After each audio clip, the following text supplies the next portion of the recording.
उत्तर प्रदेश के कस्बे में रहने वाला नीरज अब अपने पूरे परिवार के साथ दिल्ली में रहता था। दिल्ली में रहते हुए उन्हें कई साल हो चुके थे और इतने वर्षों में नीरज कभी अपने गांव नहीं गया, लेकिन अब गांव जाना उनकी मजबूरी बन गया था।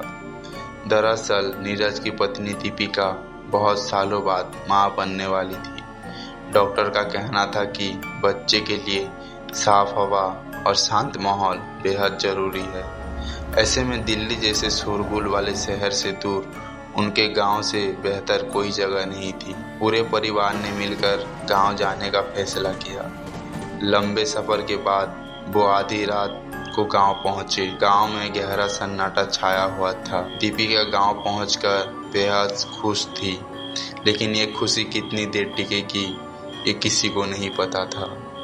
नीरज ने पुराने घर का दरवाजा खोला और सब लोग अंदर चले गए। नीरज सामान रखने कमरे में गया, लेकिन जब लौटा तो देखा कि उसके पिताजी सोफे पर बेहोश पड़े हैं। उनके चेहरे एकदम सफेद पड़ चुका था। नीरज घबरा गया और उन्हें तुरंत अस्पताल ले जाने की तैयारी करने लगा, लेकिन दीपिका को इस हालत में अकेले छोड़ना उसे ठीक नहीं लग रहा था। तभी दीपिका ने उसे हिम्मत दी और कहा कि वो पापा को जरूर अस्पताल ले जाए। नीरज पिताजी को लेकर रात के करीब 2 बजे अस्पताल पहुंचा। पूरी रात इलाज चलता रहा। इस बीच नीरज लगातार दीपिका को कॉल करता रहा, लेकिन उसका फोन बंद बता रहा था। जब सुबह वो पिताजी को लेकर वापस लौटा तो देखा कि दीपिका कमरे की दीवार के कोने में सिर झुकाए चुपचाप खड़ी है। उसका व्यवहार बेहद अजीब था।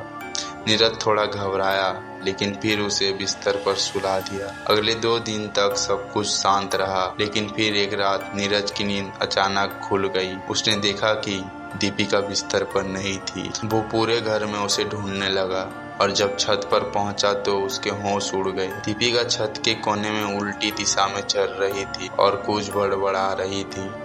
उसका चेहरा हवा की तरफ उठा था, मानो किसी अदृश्य ताकत से बात कर रही हो। नीरज डर से कांपने लगा। वो दीपिका के पास जाना चाहता था, लेकिन एक गलत कदम उसे छत से गिरा सकता था। जैसे तैसे वो दीपिका के पास पहुंचा, लेकिन दीपिका अचानक बेहोश हो गई।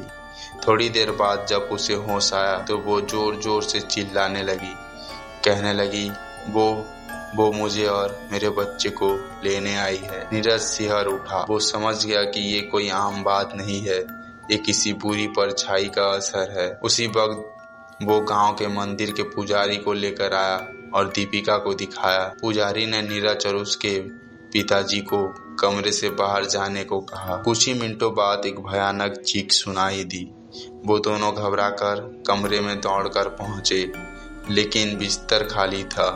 नजर जैसे ही ऊपर गई तो दिल दहल गया।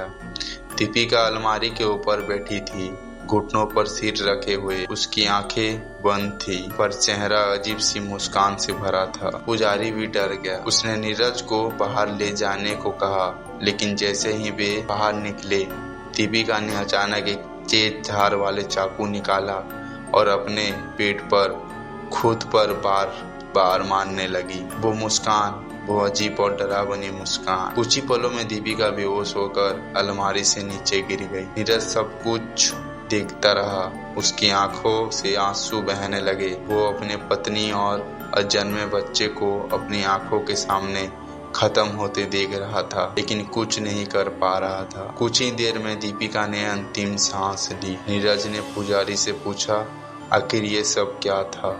पुजारी ने जो बताया उसने नीरज की रूह को हिला दिया। पुजारी ने बताया, कुछ साल पहले इसी गांव में एक ऊंची जाति के लड़के ने एक निचली जाति की लड़की से शादी की थी। शादी के 1 साल बाद वो गर्भवती हुई, लेकिन लड़के के घर वालों को ये रिश्ता कभी मंजूर नहीं था। एक रात उन्होंने उस लड़की और उसके गर्भ में पल रहे बच्चे को बेरहमी से मार डाला। तब से गांव में कहा जाता है कि उस मृत्यु आत्मा की छाया अब भी भटकती है और वो हर गर्भवती और अकेली औरत को अपना शिकार बना लेती है। गांव में तब से रिवाज बन गया कि कोई भी गर्भवती महिला अकेली नहीं छोड़ी जाती। दीपिका की किस्मत खराब थी, शायद इसलिए उसे इस अकेलेपन की कीमत अपनी जान देकर चुकानी पड़ी। नीरज बस यही सोचता रहा, काश उस रात दीपिका को अकेला ना छोड़ा होता।